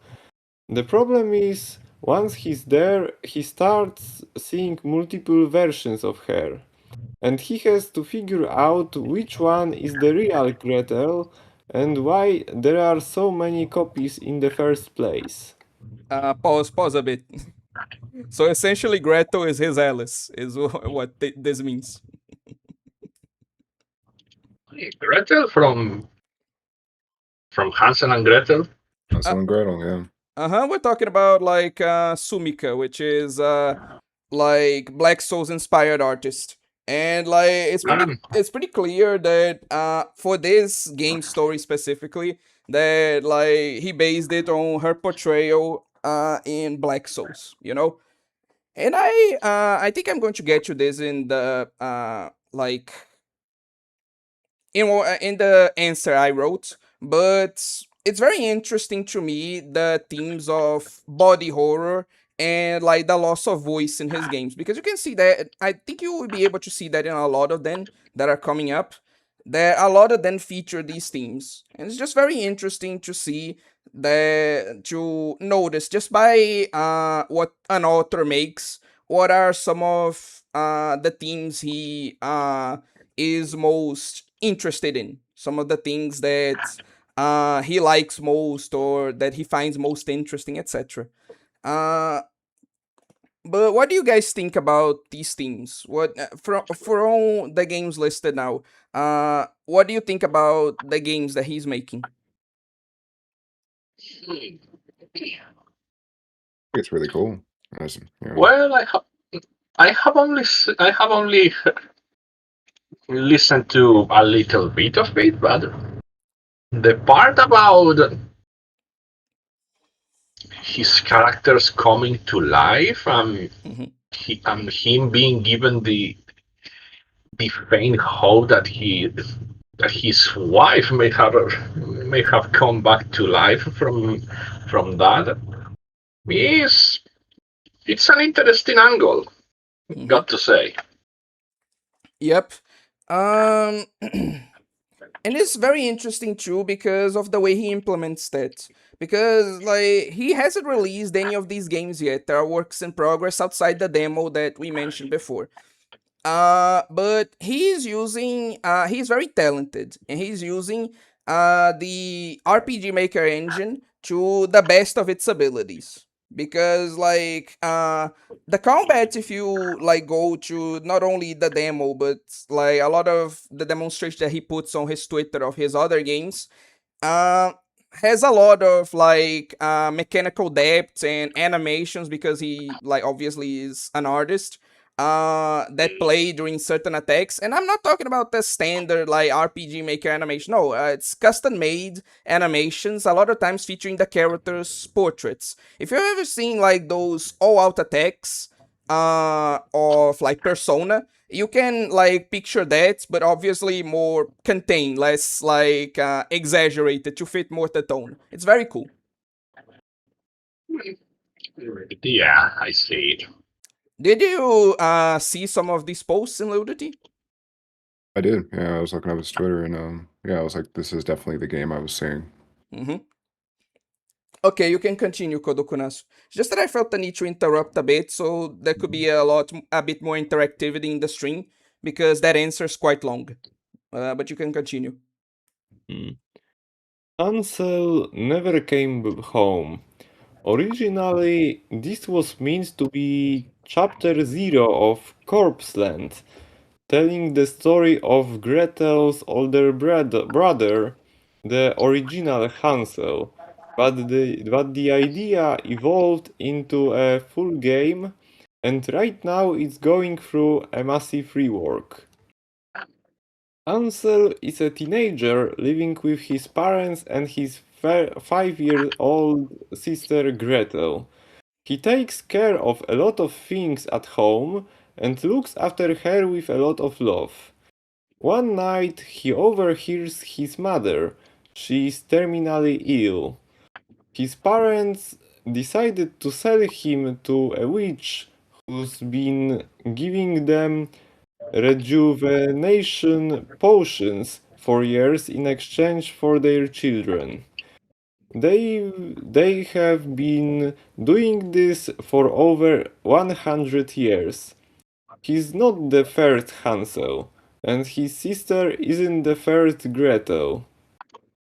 The same night, his parents capture him and take him to the witch's house. But since Hansel is older than the usual children he takes, he manages to escape, badly injured, and ends up accidentally activating a portal to Wonderland using his blood in a ritual room. However, since he's not fit to enter, he gets sent to the border zone, a space between our world and Wonderland. There, he realizes he's lost his physical form and is given the chance to choose a new vessel, a new body. He allies himself with a few people, aiming to kill the leaders of the border zone and destabilize it, hoping that that will force Wonderland to open a path and investigate what's going on. Mm-hmm. A guest of Robin Hood. This is basically chapter 0 of Hansel Never Came Home. The protagonist is Robin Hood, a girl whose father disappears one day, and she decided to venture beyond a battlefield to find him. It's a short game and the premise is pretty simple. Red Hood's Woods Altered Fable. A fun remake of Red Hood's Woods. The idea is to keep the same game, but make it more enhanced. The aesthetic is heavily inspired by PS1 and PS2 era games, including the menus and new systems. It adds a few small new areas, extra interactions, and is a full remake overall. The only things reused from the original are the music and enemy sprites. Then there are some secret projects I can't fully talk about yet, but I can tease a bit. I'm working on several projects with friends. I've mentioned some of them briefly on X before, but I can't go into details out of respect for them. Still, I can share a bit about a few I'm mainly leading. Project LF, a survival horror game inspired by Fear and Hunger. The protagonist is a pregnant, disfigured woman. She has to find her brother in quarantined town, affected by a plague that mutating both sides of a conflict between the major factions. Project Trench, a very short game set in the trenches during the Winter War. You play as a deformed soldier who comes back to life and has to move through the trenches, killing monsters while slowly regaining his humanity. Project Martyr.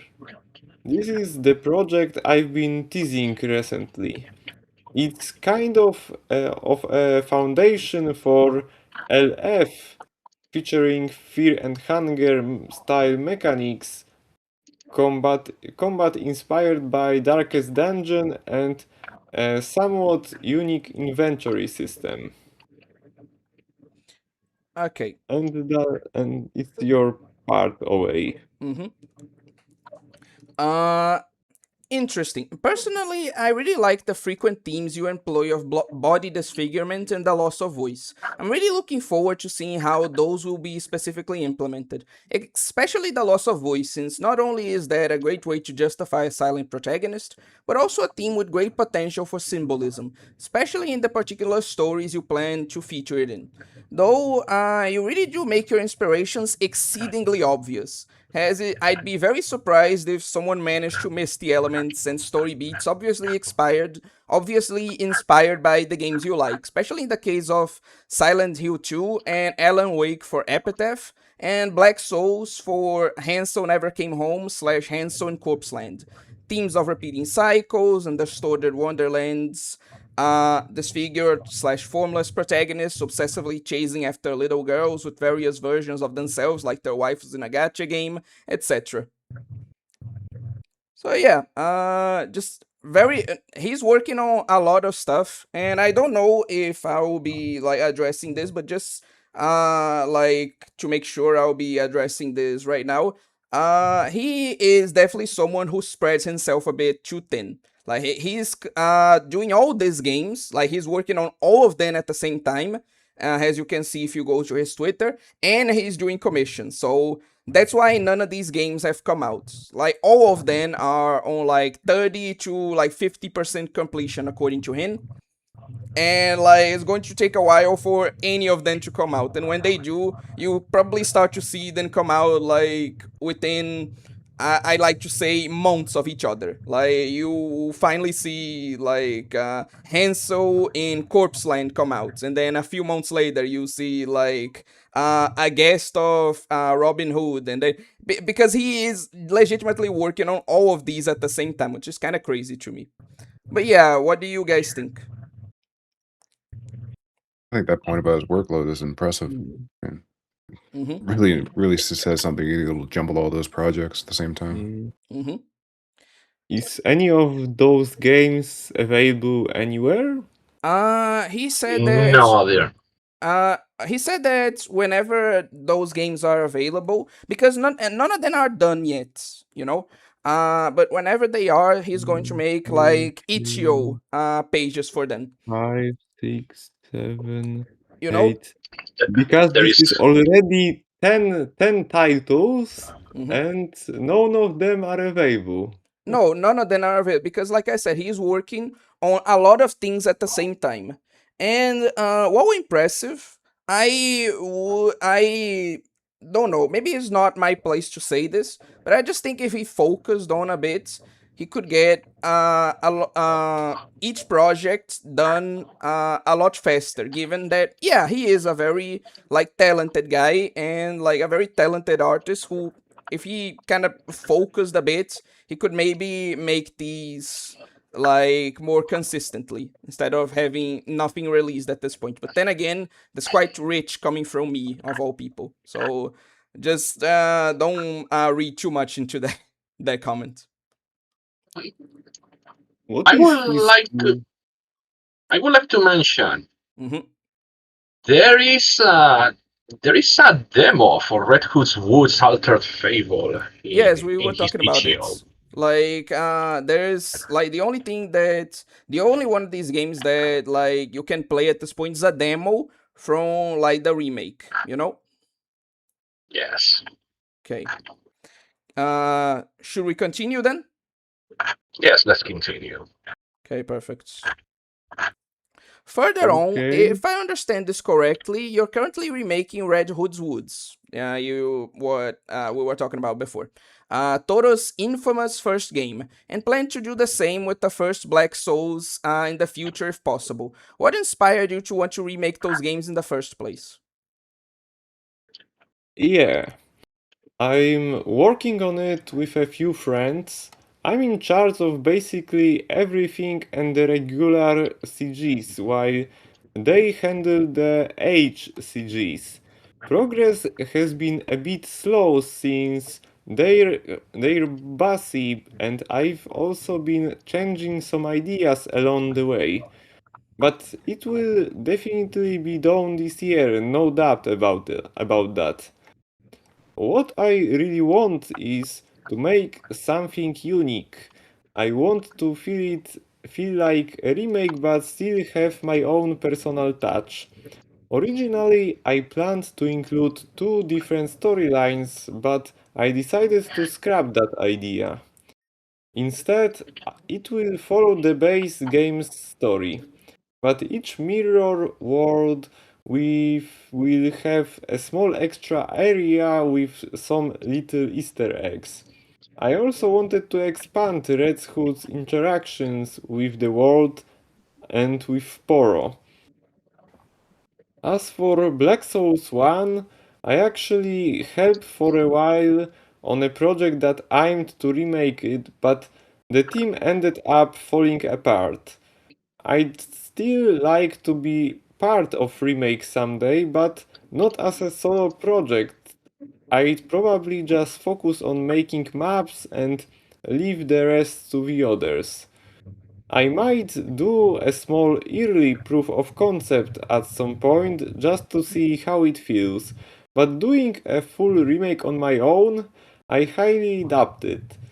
It's simply too much work, and I don't want to give the impression that it's meant to replace or improve Toro's original work. Black Souls 1 already has its own identity. It's not really an experimental game like Red Hood Woods, which is why Red Hood Woods benefits a lot from a remake. Okay. Personally, I No, no, no. oppose the idea. That's my part. Sorry. I just a little bit. Never mind. Okay. Personally, I Mm. oppose the very idea of remakes on principle, especially ones that aim to that aim to add another creator's personal touch. As even when the creators themselves use remakes as an opportunity to change things, said changes usually tend to be for the worse. That said, given that your objective isn't to replace, improve, or fix Toto's work, I'm willing to give it a shot. As I'm cautiously optimistic that it will end up being, at least in its own merits, i.e., ignoring the fact that it's a remake, a good or even great game, like the Trials of Mana remake. Who knows? Maybe it will change my mind on the matter. Very unlikely. But yeah, what do you guys think about Red Hood's Woods remake as a concept, as kind of how we described it? Yeah, as long as he's not trying to like go and try to be a replacement, I think that's pretty good. Hmm, that's fair. Yes, he should try to put his personal touch into it, and try not to be arrogant about it. Oh yeah, As he's. in, Mhm. not say that. Well, this is an improved or fixed version of this game. You know what I mean, right? Yeah, yeah. And he's definitely not trying to do that, so I think it's in good hands. But moving on. If I'm not mistaken, you plan to put age content not only in your Red Hood's Woods remake, but also on some of the original games you're developing. If you are, given that you are so heavily inspired by Black Souls, do you plan to include the quote unquote non consensual option? And if not, why? Yeah, Red Hood Woods will keep its age content. It's part of the original vision, and removing it would make it feel too far from what it was meant to be. On top of that, it actually plays an important role in the story. Regarding non consensual content specifically, I'm still unsure. It's something I'm thinking about carefully. Black Souls used it in a very particular way, but I don't think it's something you can just include without a clear purpose. If I do include anything along those lines, it would need to make sense within the narrative and the tone of the game, not just be there for the sake of it. Hansel Not Coming Home will have age scenes, but they will be more like rewards for building bonds with certain heroines, and there aren't that many of them to begin with. The game has changed quite a lot over time. Originally, there was even a headpad option, but I decided to remove it for narrative reasons. As for Epitaph, it was originally supposed to have HCGs, but it just didn't make sense. If the main character is still grieving his wife, why would he be looking for other women? Because of that, I decided to completely remove that kind of content from the game.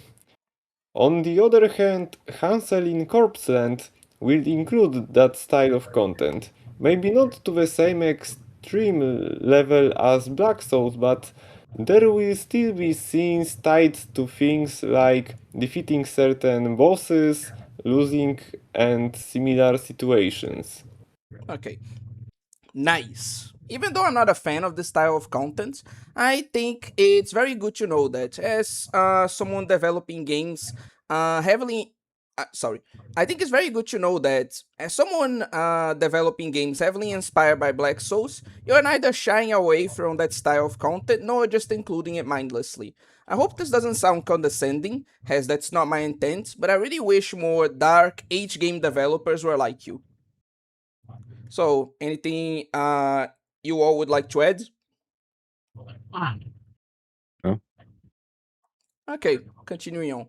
That said, I saw you mentioning having made a lot of progress on some of your games in your tweets. How close to completion would you say each of them are? Are they like 25% done, 50% done, that kind of thing? It's kind of complicated question, honestly. Epitaph, My Fading Soul, is technically playable from start to finish, but it's going through a lot of reworks. Making a game isn't just opening the editor and throwing things together. You have to plan sketch maps, write character quest lines, and so on. So it's hard to give an exact percentage. Even though the main path is done, there's a lot of extra content missing. If I had to give a number, I would say around 40%. No release date yet, but I think it could be in 2027 or 2028. It's a big game. Answer in Corpseland is in a complicated state. To be blunt, the game is currently cancelled. A lot of its ideas were starting to limit what I wanted to do with Hansel not coming home. Once, once I finish Hansel never came home, I plan to rebuild everything I had for Corpseland from scratch, and I'm thinking of renaming it to Hansel Never Died. From the current build, about 60% of the maps are done and maybe 35% of the story is implemented, but almost everything is placeholder. I still want to polish the early section and release it as a playable prototype so all that work doesn't go to waste. A Guest of Robin Hood is basically finished. I just need to draw the enemies and sprites since right now it's all placeholder. Technically, this would be post-production. That said, since it's no longer really canon with the final version of mm, Hansel Hansel never came Never home. Came Home, I could just drop it, but I would still like to finish the visuals at my own pace and release it, making it clear that it's not canon anymore. Hansel Never Came Home has gone through huge changes. Originally, the game was about defeating 5 leaders of the border zone, each in a very distinct area, something like a Stalker Metro style zone, Fallout 2, Mad Max Wasteland, Robin Hood's Village, a Warhammer Fantasy inspired map, and another one closer to Diablo 2. But I changed that whole direction, including the intro. Now it's fully a Stalker Metro inspired game. At one point, Chapter 1 was fully complete and Chapter 2 was about 50% done, but all of that got scrapped and most things restart from zero. Still, I would like to release a playable prototype so people can see how much the game has evolved. Red Hood's Woods Altered Fable is around 50% done.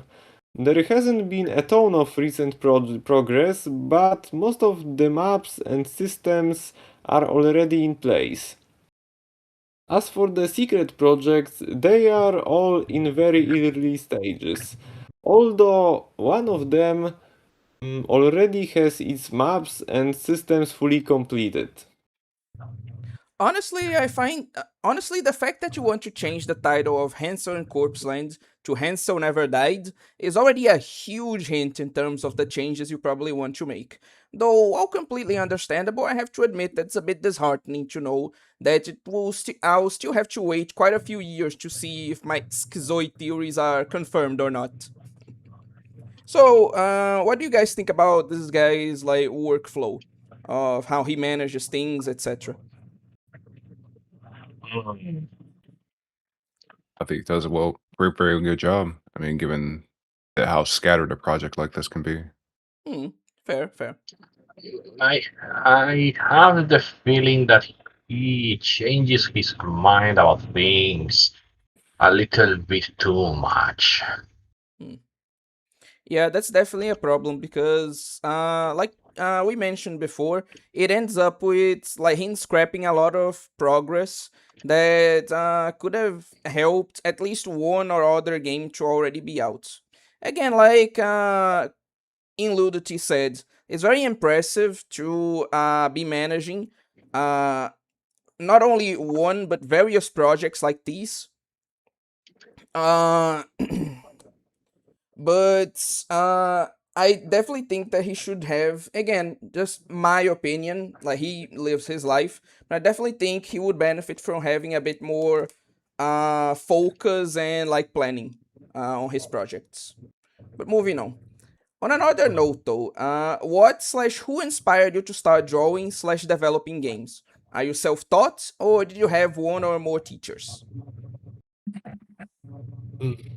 When it comes to drawing, I was mainly inspired by Naoki Urasawa, Billy Bat, Monster, etc., Ryoko Kui Dungeon Meshi, from Ryoko Kui, who author of Dungeon Meshi, Toro Yori ABI Black Souls, Ji Yusuke Dice Irae Kajiri Kamui Kagura, etc.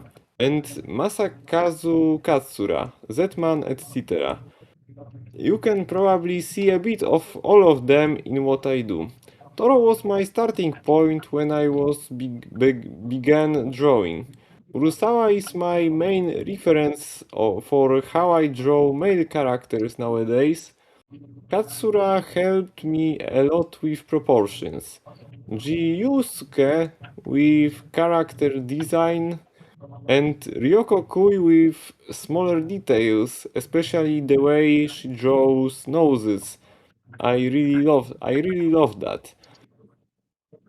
As for making games, my biggest inspirations were Yume Nikki, Black Souls 2, Free Fear and Hunger, and Stalker Shadow of Chernobyl. At one point in my life, I almost got into making Stalker mods, but I decided I wanted to create something of my own instead, not just be a modder. I'm mostly self-taught when it comes to drawing. I spend a lot of time watching tutorials on YouTube, and I've also had help from a couple of friends who are really skilled artists. Even now, I still struggle a lot. I can barely draw without references, and I often rely on Clip Studio Paint 3D models for poses and proportions. But I do feel like I'm improving every day, and it's something I genuinely love. I would also really like to get better at coloring. Frankly, No, that's fine. it's not my. Okay. Frankly, in my humble opinion, I don't think having to rely on references or 3D models are flaws in any way, as most professional artists I know still employ those same two practices to this day. So, if I may be so bold, I believe you should be more confident in your abilities. Though, as an artist myself, I do understand why that might not be as easy as I'm making it out to be. And yeah, I have to say he has some really good like inspirations. Not just the obvious like Black Souls, but being inspired by the authors of Dice Array and like Monster, things like that. I think not only you can see that a lot of his art, but those are great inspirations that I recommend more people to have, definitely. But what do you guys think? I like they like Stalker. Makes him a friend in my book. Yeah. Yes. Stalker, Metro, like Silent Hill 2. Like he really likes some certified classics and I definitely respect that. You were going to say Yeah, something? Okay, I'll leave you to it. I agree. Yeah, I just was going to say that I agree with him. Him liking Metro and Stalker makes him a legal guy in my book. Yeah. Okay, perfect. Uh Kodokunasu, would you like to say something? No. Okay. Circling back to your games, however, I just gotta ask: when one or more of them are completed, where will we be able to download said games? I saw that you made an itch.io page for Epitaph, but not for any of your other games, which is what got me puzzled on this topic. There are actually pages for all of them, but they are hidden for now. My plan is to release them on both Steam and itch.io. At the moment, I don't really have the money to start setting up the Steam pages yet, so the games will most likely come out on itch.io first and then later on Steam. That's like nice to know. I'll be looking forward to that then, as I definitely like to play at least a couple of them for the channel.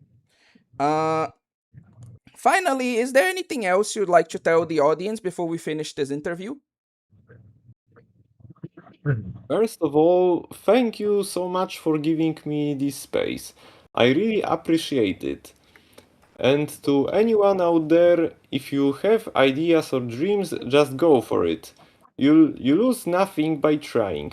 It's hard at the beginning and sometimes really frustrating, but if you focus on the small moments where you actually make progress instead of the failures, eventually you will realize you are moving forward more than you are failing, and that's when you notice you are improving. That's the mindset I try to follow. If it can happen today, then it will happen tomorrow. But never. Don't let time pass before you start chasing what you really want to do. My only real regret right now is that I waited until I was 26 to start doing what I love. True and fucking real. I genuinely think that despite my quote unquote criticisms of the guy, this is, I think, one of, if not the best mindset to have in for these sorts of projects. Like, dude definitely like has a great way of thinking about things, and I can see how it wouldn't it's like does inspire him to continue despite everything, because for those of you who don't know, he is in kind of a like tenuous, I'll say, financial situation. And like I genuinely think that this is the best attitude you can have to keep moving forward despite these types of setbacks. But what about you? Do any of you three have any closing thoughts on this? I think you said it really well. Hmm. Yeah, nothing to add here. Kodokunasu? Mm, mm, I have nothing more to add. Very well then. Uh, with that then, I was actually planning on doing like something else, like for the stream. But I'm gonna be honest, I'm so fucking hungry right now. So, we're going to be ending things for today, and I'm going to be doing that on like another stream of this type, but on the more like unique type stream. Uh, I would address some of the comments, but nobody like really commented anything too interesting relating to this. So I'll just address Gamigan here, uh, and say that like what did he want? Oh yeah, the next React slop stream probably is going to be like relatively soonish, like the week after, like next week, the week after that is going to be the next React slop stream, but I do not know when the next Chaos Head stream is going to be. Maybe it's going to be on that same week, but I'll have to confirm. I know you're excited for both, but I'm sorry to say, like that one is a bit up in the air. Again, I'm going to continue that game. I just don't know if it's going to be soon. But anyway, he also says he agrees with me that like he thinks he should focus on one project at a time. And Gamigan also says that the artist that inspires him the most is the artist for Studio Dean, the artist for Higurashi and Danganronpa's art style for me when I was doing art a lot. My style is like that of schoolgirls, and I found when I was drawing a lot. So essentially, what Gamigan is saying is that his style is also inspired by a lot of artists, just like Sumika. Like he mentions things like schoolgirls and like Higurashi and Danganronpa. And while I can kind of see how you would kind of balance those three, I'd be really interested to see his art because it sounds a bit difficult to like be inspired by all three at the same time, given how like distinct they all are. I'm really interested in seeing like Gamigan's art now that he said that. But yeah, if people don't have anything else to add, then I think it's about time we end stream here. I'll leave you guys to do your usual like outros, and then we'll stop stream. Okay? Sure. Fair enough. So okay, let's start with Kodokunasu. Eh, Mm, bye. Eludity. Yeah, I was stumped by the outro thing too, but I appreciate you having me. This has been fun. Oh, I'm glad. I was kind of like apprehensive. I don't know if it's like showed this stream. I was kind of apprehensive that the stream would be like boring because it's just me like talking about how much I essentially like want to fuck Haru Urara, and then like having a like interview that's not even truly live. But I'm glad people had fun. I'm glad it was still entertaining despite everything. yeah, it was nice. Okay. Also, sorry for the pause to it a moment ago. It's just that. Well, You are hungry too. yes, I am hungry. Yeah, And that's then, completely understandable. anyway, Uh, before I go, mhm, I wanted to say two things. mhm. Number one.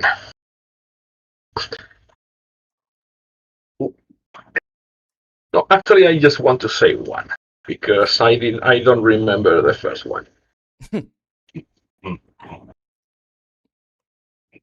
Marvelous Sunday mocks Haru Urara every single day of the week. How dare you? You waited until the end of the fucking stream to say that. How dare you? Now,